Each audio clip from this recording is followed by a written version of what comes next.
Where did it come from? So, okay, basa ko na to. Last day na nila ko. Muli na sila. Hindi na sila. Lagay exam yung muli. Lagi mo yung exam. Bago mong gawas na rin. Hindi mo pinapanan niya. Nandiyan ako hindi ka pasa. Hindi ka uli. Pinalanjod mo, ma. The name, usa man siya pag-pronounce ni Davao, Davao.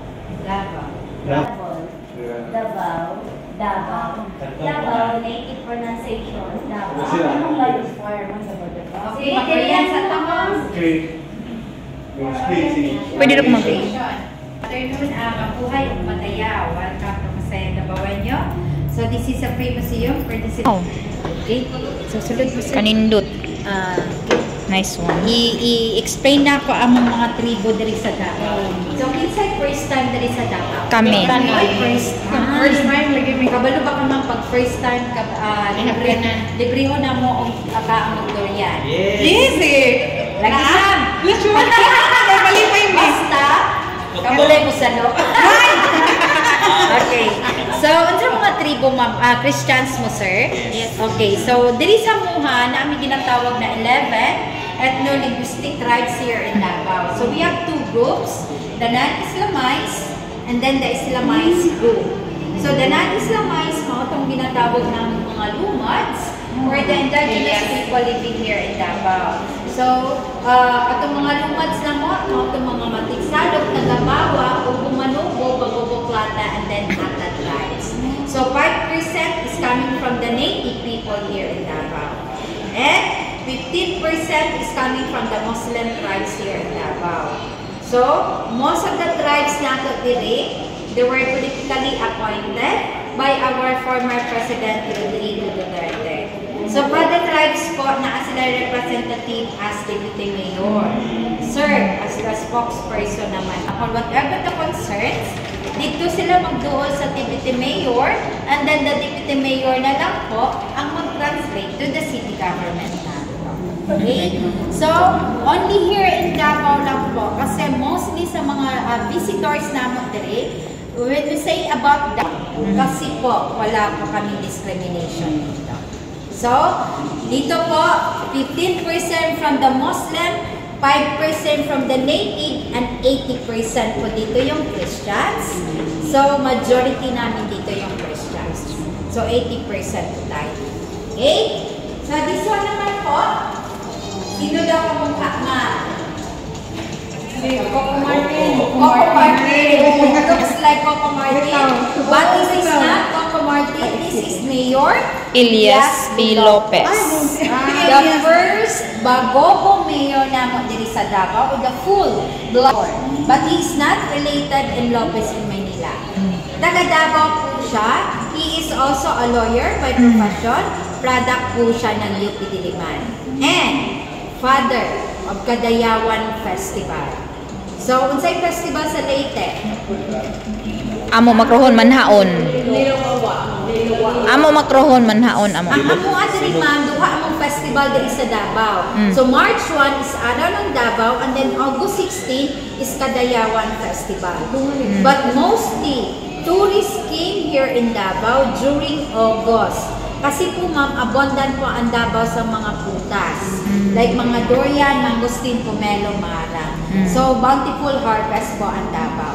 So, siya yung father of Kadayawan Festival. And then, kaniyang gisuot, we call this the tangpulo, or the headpiece, or the head covers. So, this is in symbols of the leader, Bagani, and then the chieftain. As you observe po, may mga sequence, beads, and then meron silang horse hair sa likod. Ang symbolic kasi ng horse hair nila, the more enemies they kill during the battle, the more horse hair po nakabuta sa tip of a hair nila. Kasi they are considered as the warriors for a leader. Not only the tangkulo, but they also have this sling bag. We call this sling bag sa kabir. This is a textile made of abaca fiber. So, yung abaca fiber nato, the more it gets wet, the more it gets stronger. That's why 20% of our old paper money is made of abaca. Diba, napansin ninyo atong kwarta pag na-washing? Dili siya basta-basta na mabasa. Kasi the more soft in the water, so magtibay siya, di ba? That's why 20% of our old paper money is made of abaca. Kani kasi, tawag aning sling bag nila, sir, is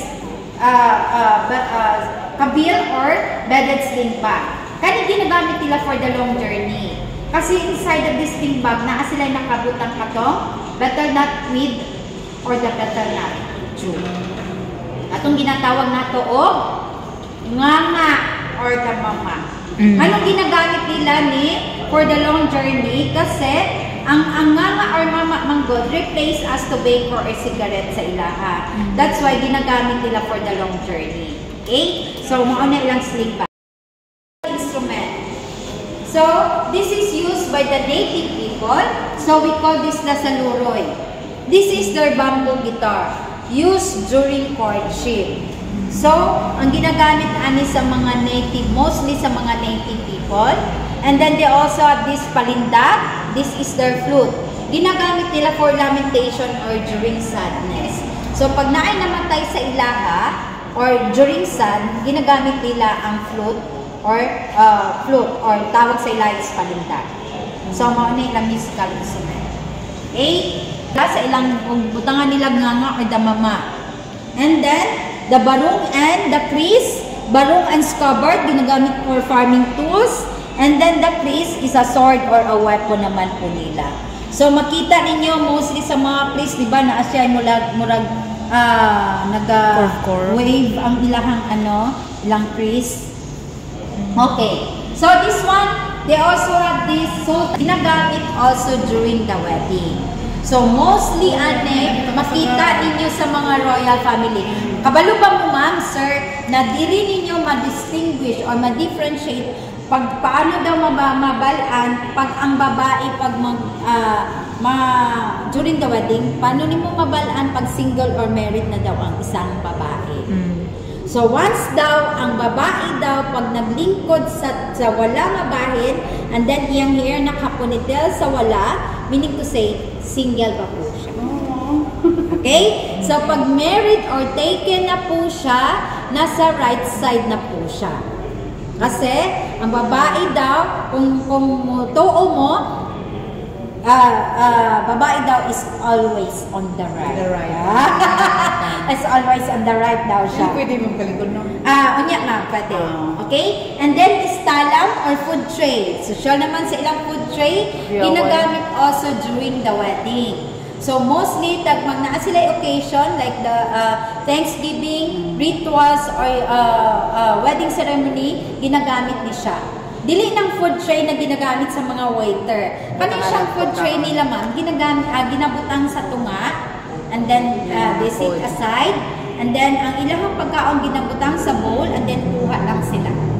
Kumbaga sa tua, it's a budol-budol. Oh, budol. Okay? So, maayon lang tawag sa ilang food tray, talam, or the food tray. Okay? And then they also have this gadur or the urn. Dili itong urn na ginabutangan natin ashes. This is the decorative container of the Muslim tribes.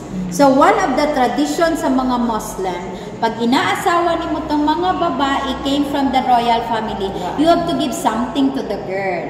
Katong ginatawag nila, dowry or dowry. You have to put inside the gadur ang dowry nila. Kabalo ba ka, ma'am, ang dowry nila, mostly po, it's a form of money, land title, and then the jewelry also. So, ingon ana sila ka-sosyal. Pero karon ingon sila high-tech na daw ta. Kasi, pwede na daw through Gcash. pero minsan nagloko ang Gcash, bank transfer na lang walang bulalata. Okay? And then, this is our local heroes of Davao City. So, kung naay Magellan and Lapu-Lapu in Cebu, naapod mi diri sa Davao. Siya po, si Dato Makmak Bagu, isa half tao sughap maginanawon.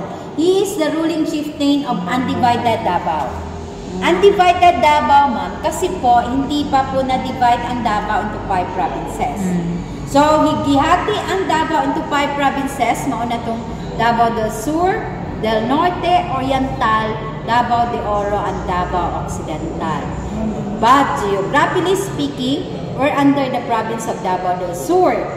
but politically speaking, we become an independent city or a chartered city. So nganong wala man na appeal ang history sa Davao? Di ba? Si Magellan ay lapu-lapu lang ato nabalaan, di ba? Nganong wala siya na appeal? Because Davao was the last major territory sa mga Espanyol nato. It's about 283 years ang gap bago nila napasok ang Davao. Kaya tungkol sa mga Muslim na po. Yes, because of the 11 tribes here in Davao. So they fight for the resistance. Sila kasunod. Oo, si Dato Macmacbago ang nag-defend sa Davao against our Spanish colonizers. But he only died for natural death. Unlike Magellan, Lapu-Lapu in Sibuna, they died during the battle, di ba? Siya, namatay lang siya, natural death man. Kasi po, during the battle, nagkasunod-sunod kamatay niyang anak or asawa. So, na-depress po siya. But then, considered as a hero ng Davao. Mauni siya ang Lapu-Lapu version ng Davao. Okay? So, this is the Magellan version ng Davao. Siya naman po, si Dono si Cruz de Uyanggorin, was colonized Davao, that was 1848. Siya po ma'am nagdala ng Catholic faith nato diri sa Davao. That's why 80% po diri ang Christians through the influence of the Spaniards nato. So, si Dono si Cruz de Uyanggorin nag-colonize ng Davao, that was 1848. Di ba ma'am gibenta sa mga Espanyol ang Philippines dito sa American? Worth $20 million. Mao itong ginatawag nilang Treaty of Paris. So, 1899 po, Davao po was point of entry going to the point of entry po ng American dati. So, 1899, nagpasok ang mga American diri, and then sila po ang nag-introduce sa mga agricultural products like abaca and coconut plantation. That's why during the American occupation, gitawag ang Davao as Gardens of the Gods or Davao's New West. Okay? So, during that time, nagkulang ilang mga laborers diri nato sa Davao, and then ang himo sa mga American is gi-hire nila mga Japanese workers to work here in Davao. So, during the Espanyol, mauni ang church before. This is our old San Pedro Cathedral Church. This is made of nipa and bamboo before. Di ba nakita ninyo tong church na mo karon? Nakaadto mo San Pedro Cathedral, ma'am? Cross, diba? Yes, ma'am. Mura siya. Ang iyang design, mura siya uluhan sa barko. So, ang tawag ana is a venta design. Ang roofing design niya just like a venta kasi it refers to patron saint. Saint Peter is a fisherman. That's why yun ana ang design sa atong old San Pedro Cathedral Church. Okay? So, this is also during the Chinese. Ang mga Chinese, before nag-abot ang mga colonizers na anana sila diri for traders or business lang ilaha diri. So isa sa mga ginagamit na mga the Chinese before is the abacus as calculator. So ano lang calculator sa una. Then after the American, the Japanese. So isa ang Davao po na bombahan sa mga Japanese before. This is our Santa Ana Wharf going to Samar. So Davao po. This is our Santa Ana Wharf before. Port natin dati. Point of entry going to Samar. So after the Pearl Harbor bombing, Davao was bombed by the Japanese bomb. So gigamit nila ang bomba sa pagbomba natin sa mga during the hapon. Kasi po ang mga Japanese diri sa una, ang uban mang naging spy. So, pero 1930s, Davao was completely under the control of the Japanese. So, 1930s silang population, nag-abot sila diri 20,000. Ang isa sa top plantation nila diri sa una is the abaca or the hemp. Naghimo silang plantation diri sa una, sila po ang top producers ng abaca nato diri. That's why 1930s po, Davao was known or dubbed as Little Tokyo ng Davao. Pero, nagadaghan natong mga Japanese sa una, so it was alarming to our government. That's why Assemblyman Romualdo Kempo filed an Act, Commonwealth Act No. 51, Act creating the City of Davao or Charter City of Davao on March 1, 1937. And kani po, design ni Commonwealth President Manuel L. Quezon on October 16, 1936 as a chartered city or independent city. Yes, ma'am. So, chartered city means, ang meaning ng chartered city sa mua, ma'am, na we're become an independent city. Yes, we're not governed by the governor. We're governed by the mayor. The highest position na meron po ang Davao is the city mayors. So whatever the revenues gathered here in Davao, it's all for the Davao lang po siya. So we're not submitting to the national. So ang chief executive namo diri is a mayor. So ang Davao po is gahati siya into 3 congressional district. And those district po is under by the congressman, and those congressman is under by the mayor. Baliktad amo adere, si mayor ang nasa taas position namo dire. That's why 88 years na po ang Davao until present ginagamit o gina-celebrate namo siya or gina-practice namo siya as federal form of government. Autonomous city po ang Davao. Okay? So dito ma'am, nakahangin siya para mag-create siyang different sounds. And ito po ginagamit ng mga male and then this one for the female also. So, yes ma'am, kung paminawin mo siya, kung ano yung sounds.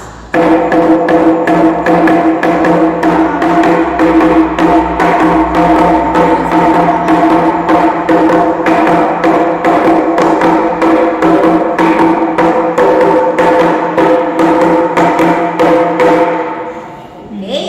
And then this one naman po, ginagamit ng mga babae. Okay? So this one, when you vertically hit the lugs, it creates also the sounds from here. So, kung paminawin mo siya, yun natin yung tingog.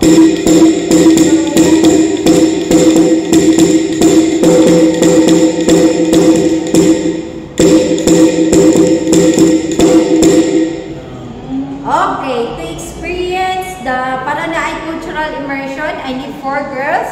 Ma'am, appeal ka kaya ako mag-video sa inyo, ha? So, I need 4 girls. And then another one. So another one. Okay. And then another one. No, ma'am. Okay, so baliktad na, ma'am. Dali mo. Sir, ikaw dali, sir. Ako mag-video sa inyo, sir.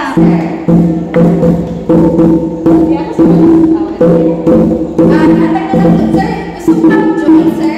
Ikaw na lang sa isa. Tunga si sir. Okay, dungan ta. Ay, isa na lang mag-video sa inyo.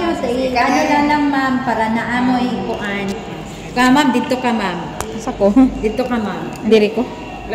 Ako na lang, ma'am. So, when I say start, you play the instrument. And then when I say stop, musyagit mo og Madayaw Davao. Kasi Madayaw means good and beautiful. Okay? 1, 2, 3, then start!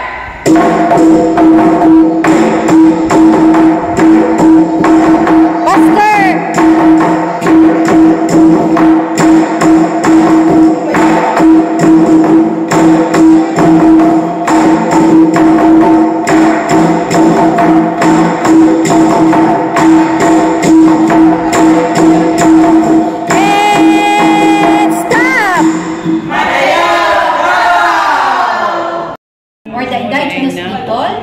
The Muslim, and then the Christians.